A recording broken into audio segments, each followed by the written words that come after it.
This talk is the three yanas, or the three paths. And the three paths are Hinayana, Mahayana, Vajrayana. And these paths are progressive. You do not, after you've been on Hinayana for a while, leave Hinayana behind and then go to Mahayana. And then after a while, leave Mahayana behind and go to Vajrayana. They are progressive. They build on each other. It's a matter of emphasis. So let's start with the Hinayana. And Hinayana, Hina means lesser. Yana is path or vehicle.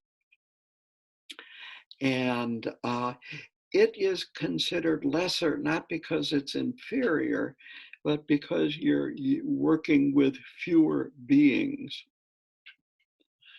Primarily, you're working with yourself and working with avoiding causing problems to other people. Well, there is the idea of compassion and loving kindness there. It's you're primarily working with your own confusion. And this is where we start, is on the Hinayana path. The motivation and the aspiration is to desire to not cause harm to yourself and other beings. And it is the desire for individual liberation. Sometimes it's called Hinayana Nirvana. So the student needs to have an attitude of respect for the Dharma and respect for knowledge. And this is one reason why, right from the beginning, we're encouraged to do prostrations when we enter the shrine room, because it's a sign of respect and a sign of humility. If we don't have that, then we can come to Buddhism thinking that we pretty much know most things already, but we just need a few items of knowledge to kind of round out our how great we are and how much we know. We use the Lama and the Hinayana as an example and to help train. And you need to approach the Lama with a desire to learn.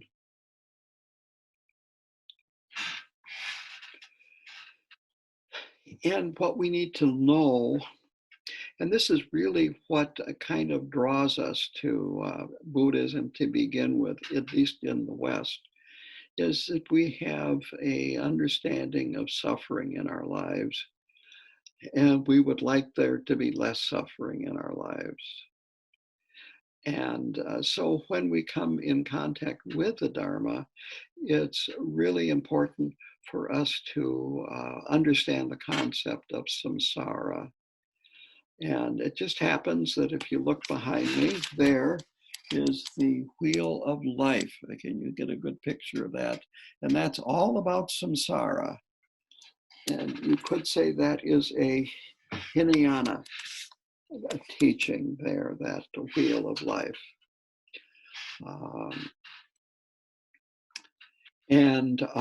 So we need to understand a little bit about what samsara is, about how there is not only suffering in our lives at the present, but because we're in samsara, we can never eliminate samsara, or suffering of samsara. And then the second is we need to understand the causes of suffering. And the main one is the fundamental ignorance of separating phenomena into self and other. Yeshe Gyamtso, the translator, he uses the term the cognitive obscuration. And I like that. It might sound a little academic, but that separating phenomena into self and other really obscures everything for us. And so we develop an ego on that basis of I am different from everybody else. And then the next step is our kleshas, our afflictive states of mind. It's interesting. I have a longtime friend that I met him when I was in graduate school studying sociology, and he went on to get a PhD in sociology, and we're still in contact. He lives in St. Paul. And the other day he was saying, kind of almost shaking his head, that humans aren't logical beings like we're supposed to be logical, but we're not, we're emotional. And that's where the kleshas come in. And klesha basically means poison. It's Sanskrit for poison of the mind. And so attachment, aversion, indifference, and so forth. These are the main kleshas, but then we add pride and jealousy to them. So that's the second level. They're called the three veils. So the first veil is this fundamental ignorance of the cognitive obscuration. The second one is the klesha veils of our afflictive states of mind. The third veil is karma and our habitual patterns. And I once asked Rinpoche about karma, or habitual patterns, and he said it's one of the worst forms of karma because we're not aware of it. I think the word he used, the translator used, was insidious. And so based on our actions of body, speech, and mind that are motivated by the kleshas, then we accumulate negative or positive karma. And that is what causes things to happen in our lives. And habitual patterns, this is mental conditioning. And so because we develop these habits and these mental conditioning, we see things in a certain way. And again, instead of seeing things fresh and open, we see things habitually. So this is the cause of suffering. And because of this, there really is very little, if any, freedom in samsara.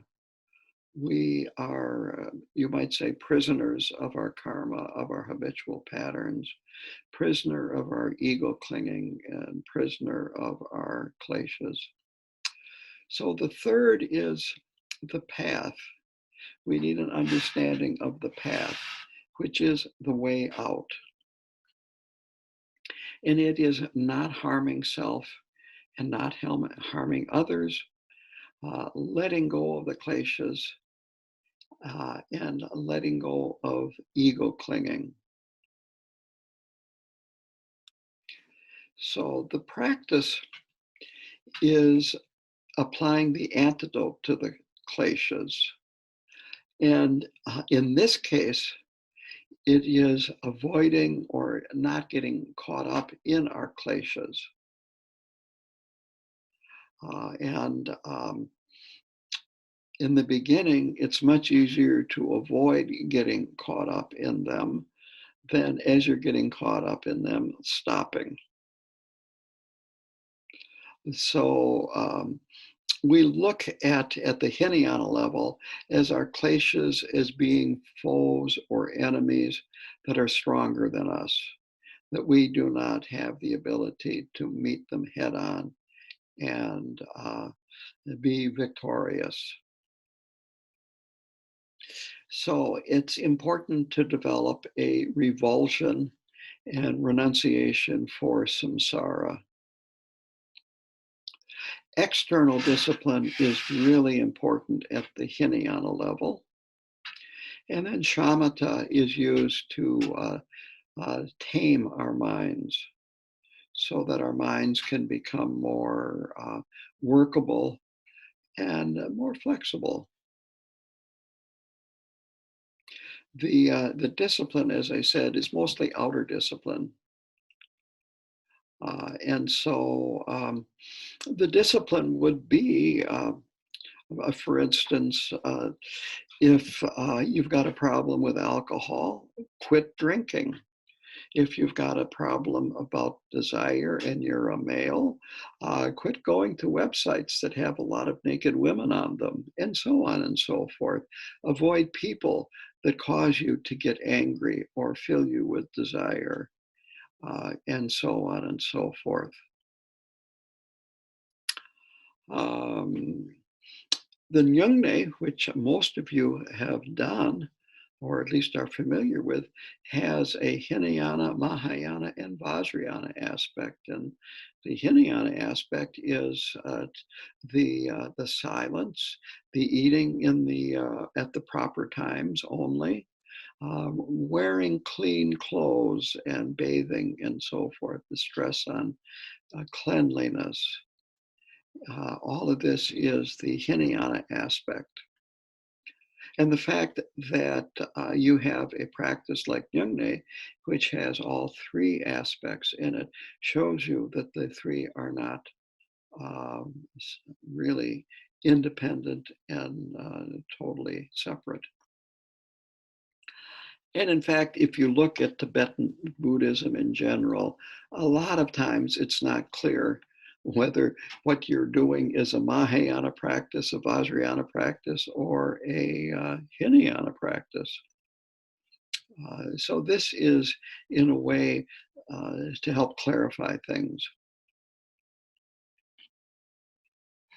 So the teacher in the Hinayana is a respected elder who knows the path, shows the methods, and sets a good example.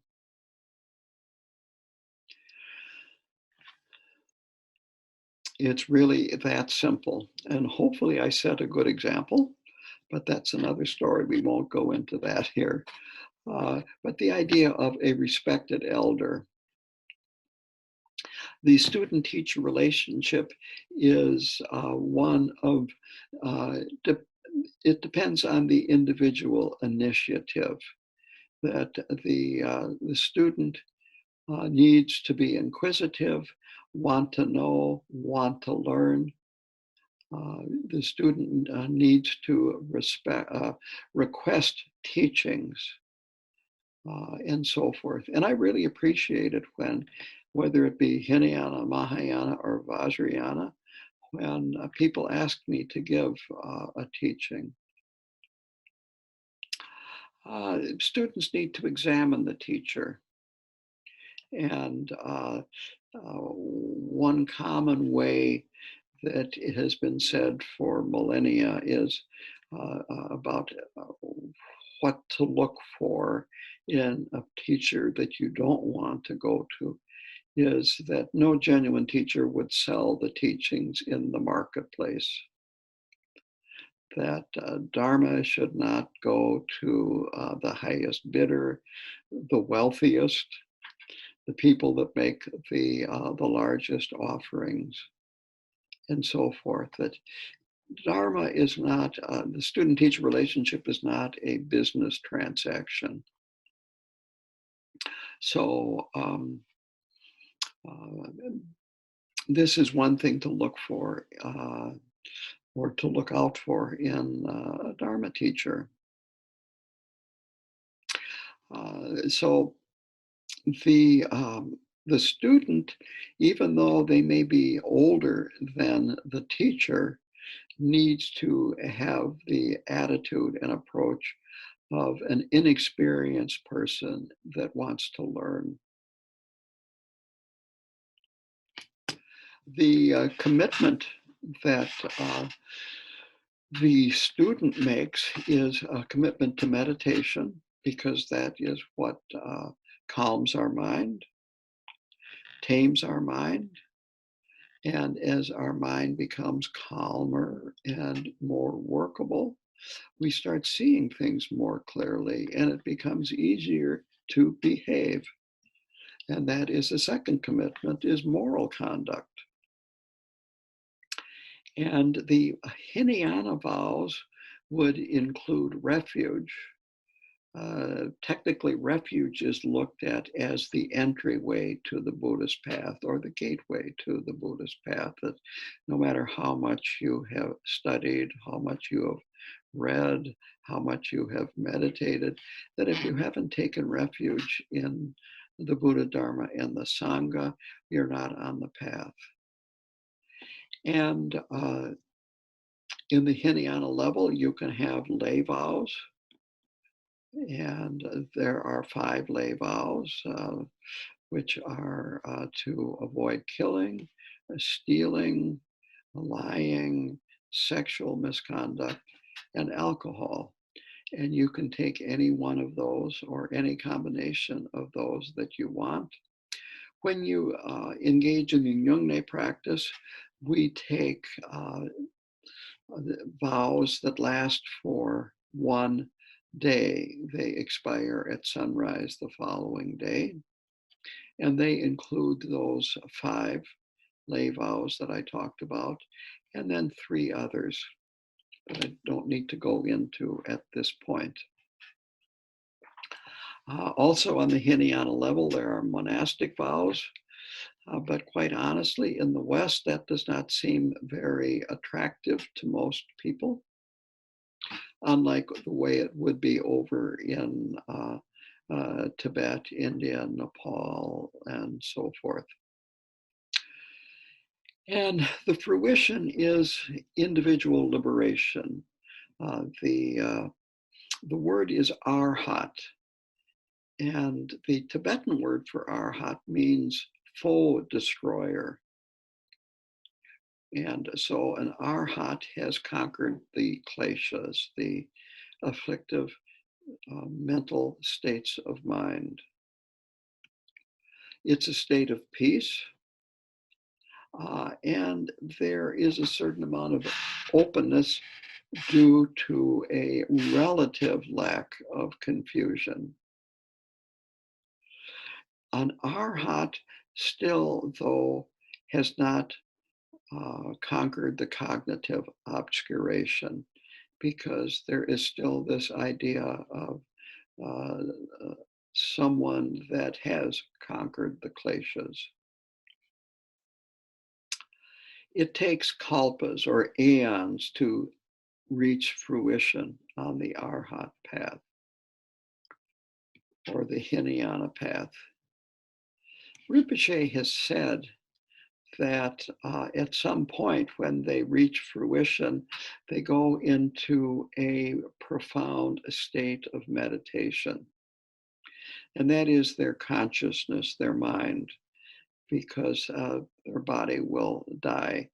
And their mind goes into this profound state of meditation for aeons before they finally come out of that.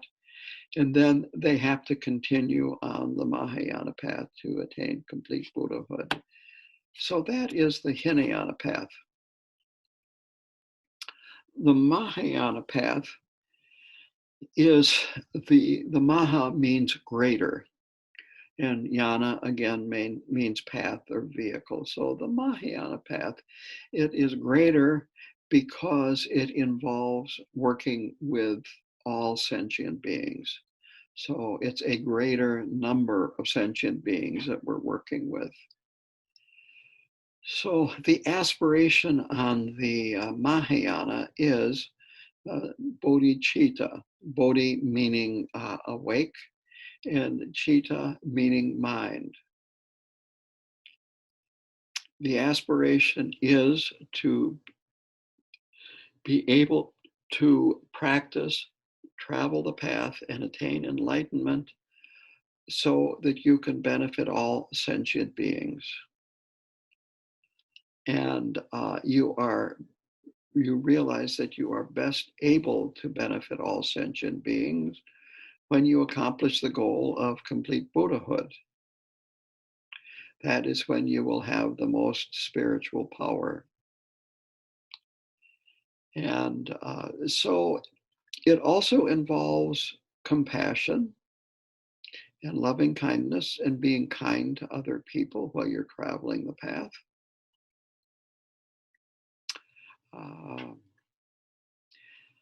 And the Hinayana motivation of not harming self and other continues. Now, the student of the Mahayana, through the practice of the Hinayana path, has resolved some of their confusion.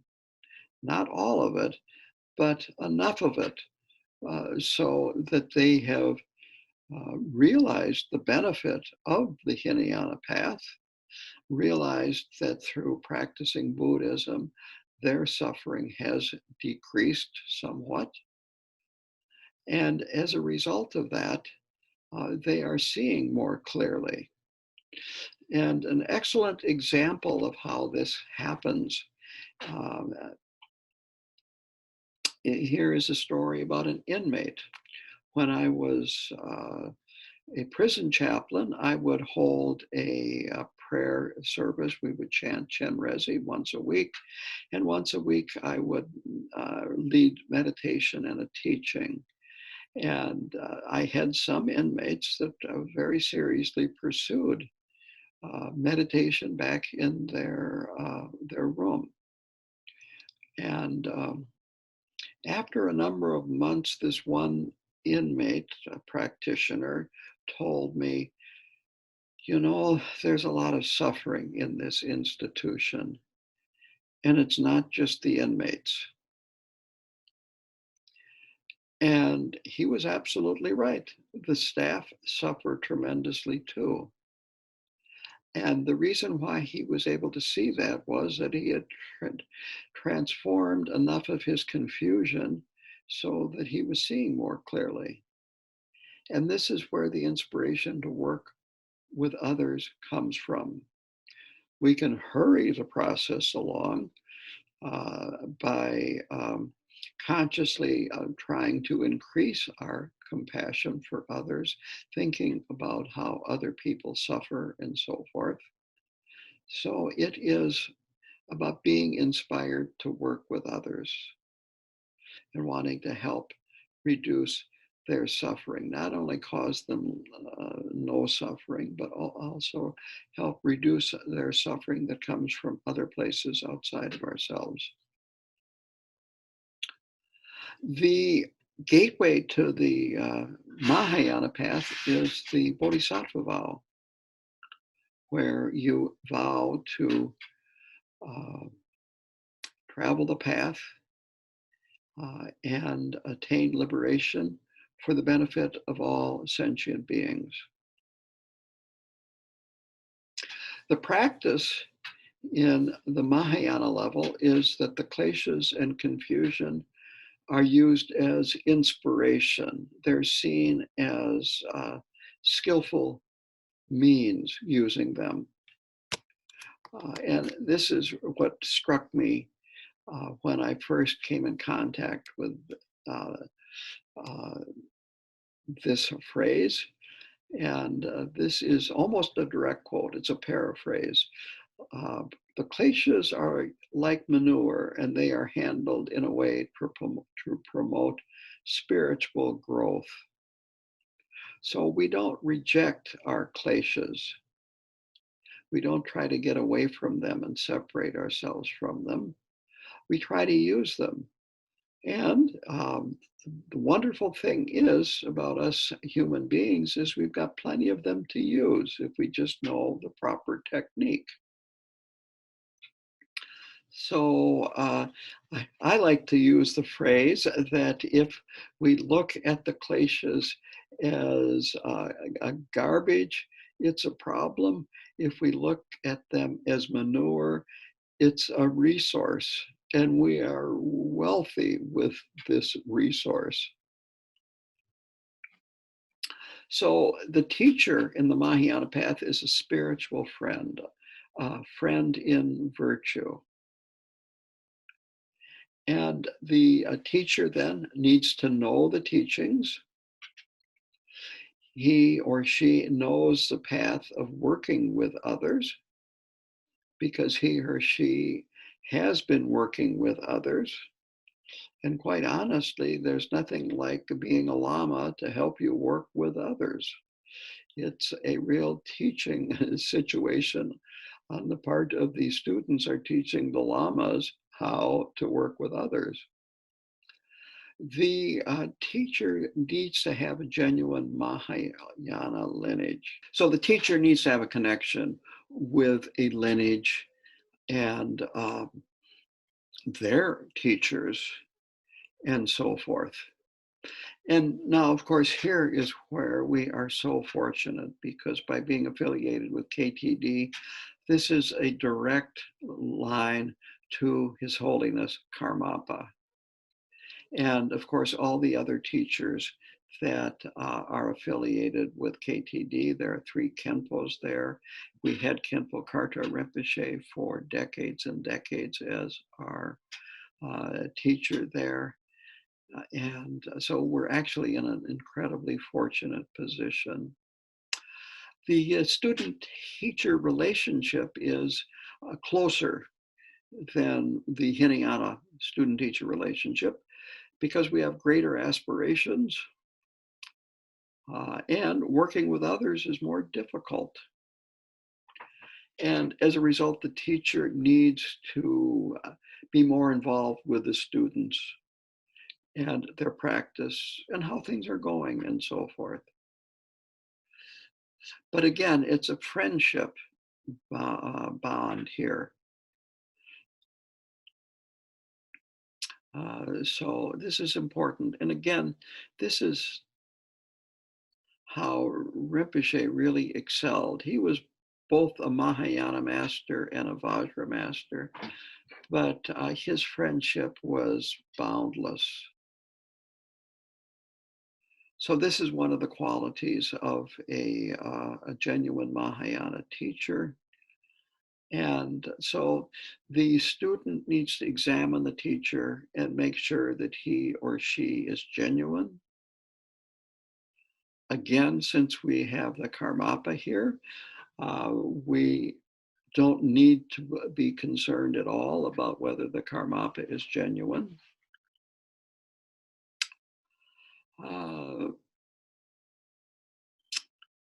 And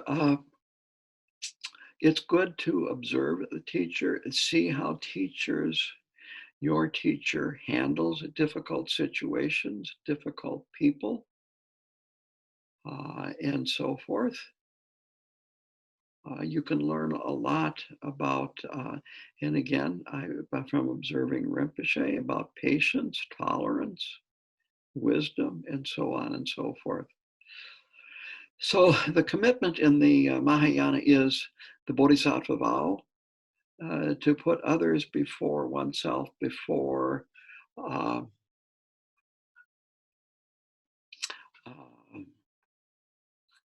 well, let me rephrase that you are vowing to attain enlightenment and work hard to attain enlightenment so that you can bring all sentient beings to enlightenment.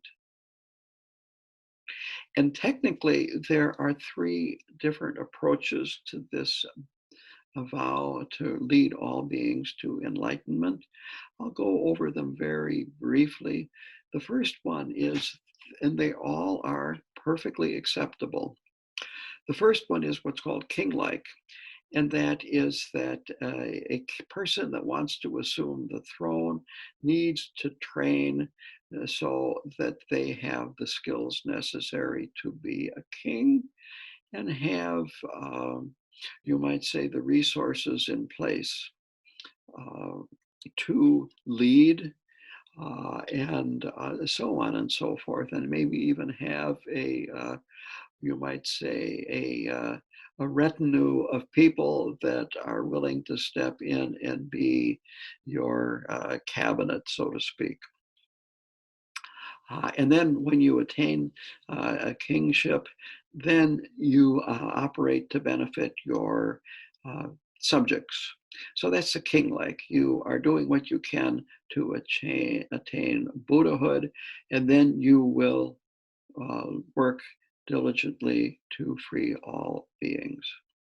The second one is called the boatman, and this would be a metaphor that goes back to medieval Tibet, where to get across these large rivers, you would have to have somebody who had a boat, and their job was to ferry people from one uh, shore to the other shore. And so with this, you are aspiring to take a few people with you to Buddhahood, and you do what you can to take a few people with you. And the third is what's called the shepherd. And here, the idea is that if you are herding sheep, it's like herding cats. You don't lead like you would with the boatman or the king-like. You have to be behind the herd of sheep. And there are sheep that are constantly running the wrong direction, and you're constantly having to chase after them and bring them back to the herd. And here you are so overcome by the desire to liberate other beings that while you're practicing and so forth diligently, you're doing it to benefit other beings, not so much to benefit yourself. And this is the ideal motivation. It is said that this is the quickest way to Buddhahood in actuality. But all three of them are fine. All three of them, you might say, are part of bodhicitta in the path to Buddhahood. So let me see here. The core of the Bodhisattva or Mahayana path, they're the same actually, is that we have listening and hearing. And nowadays we have all kinds of digital media too that we can use to learn new information. There is in contemplation, which is chewing on it. And then there is finally, the word is meditation, but this means really any kind of Dharma practice, whether it be deity practice, Tonglen, the sitting meditation, the 7 points of mind training, and then there are the 6 perfections. All of these are part of the Mahayana path. So all of these, we work actively to travel the path for the benefit of all sentient beings. The fruition is complete Buddhahood. It is a slow path, though, compared to Vajrayana. It takes countless lifetimes. So now it's time for the Vajrayana, or the indestructible path. And the aspiration is the same as Mahayana. That is, that you want to attain Buddhahood so that you can be of most benefit to all sentient beings. So you need to have trained in Hinayana and Mahayana discipline, and teachings and practices in general. You're going to have a pretty good grasp of the teachings, the Mahayana teachings and the Hinayana teachings and the practices of both. But you're going to want to progress more quickly, and you're willing to work harder and take on more demanding commitments. Now, on the Vajrayana, you have a closer relationship with the teacher, and so you need to observe and examine the teacher carefully over time. It's good to know the teacher well. The practice is that uh, ideally the energy of the kleshas is used when it arises as a direct way to realize wisdom. That there is in the four dharmas of Gampopa that grant your blessings that confusion dawns as wisdom. And that's what that is talking about, that uh, the energy of the kleshas comes from, ultimately, the essence of the energy of the kleshas comes from our Buddha nature. We do not have a confused mind and a pure mind. Our confused mind is just confusion that's layered on top of our enlightened mind, our Yeshe, our Buddha nature. And so we can, with practice of Vajrayana, transform that klesha energy into primordial wisdom or Yeshe. And the skillful means that are based on Vajrayana are identifying with the enlightened qualities of these meditational deities, like White Tara, Chenrezig, and so forth, and then doing mantra recitation. That these deities are not external or ideal, that they were actually symbolize our own enlightened qualities. That it is said that in Vajrayana, the goal is the path. And so the goal is to become an enlightened being, and the path is to visualize ourselves as an enlightened being. The teacher is a Vajra master. They must be very accomplished to be able to work with students. It's even more difficult working at a Vajrayana level with students than it is on a Mahayana level. And again, we were incredibly blessed to have Rinpoche to work with us for such a long period of time. And I did ask Rinpoche a couple of years before his parinirvana, who should I go to for a teacher after you are gone? And he said, His Holiness the Karmapa will send somebody, and he will be even better than me. So I don't think there's any problem with us feeling that we are, you might say, left out in the cold now that Rinpoche is no longer in his physical body. That Karmapa will send another Vajra master. We have Khenpo Ujin, he is a Vajra master, and so on and so forth. So there's no need to worry. There will be another genuine Vajrayana practitioner besides Khenpo Ujin coming. And again, a genuine Vajra master will not be interested in attracting wealthy people and ignoring people that are destitute. It's not about making money or a transactional relationship between the student and the teacher. Now, the relationship between the student and teacher on the Vajrayana is a very close bond.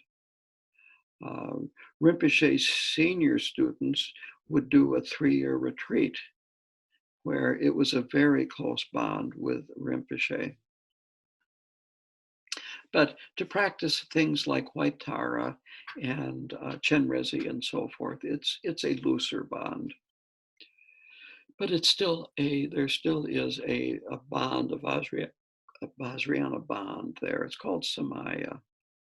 So the student must have a great trust in the teacher and follow the teacher's instructions. If you don't have great trust in the teacher, you're not going to follow the teacher's instructions. You might follow some of the instructions, or you might say, well, he said this, but I know he meant that, and change the instructions a little bit. But this requires a great trust in the teacher to travel the Vajrayana path. The commitments are stronger, as I said. Part of the Vajrayana path are empowerments for these deity practices that are done. And so when Khenpo Ujin was at the Hay River Center last February, he gave a medicine Buddha empowerment. And taking that empowerment, sometimes it's taken as a blessing. Sometimes the empowerment master will give an actual commitment to that. But the reason why he gave medicine Buddha was that we requested it for people that could do the practice, and for themselves and for other people who are sick. So then the fruition is complete enlightenment. And this can be done in one or a few lifetimes, not countless lifetimes. And Rinpoche made this comparison between the three yanas. And the analogy was that you're digging up a jewel, this jewel of enlightened mind, and it's buried in the ground. And so with the Hinayana, the tools that you have would be comparable to digging with your fingers and your fingernails, which is slow. And he said then, with the Mahayana, you have a pick and a shovel, and you can dig much faster and deeper that way. So the Mahayana is that much more powerful, the tools that it gives you. With the Vajrayana, he said, you have dynamite and a bulldozer, and it is that much quicker. He also said, because you are using dynamite and a bulldozer, it's more dangerous, and so you need to have more contact with the teacher. And you have to be careful, because with the Vajrayana is as powerful as it is. If you, you might say, take a wrong turn and start going in the wrong direction, it can become a real problem. And so you need to have this close relationship with the teacher to keep you going in the right direction and to keep motivated.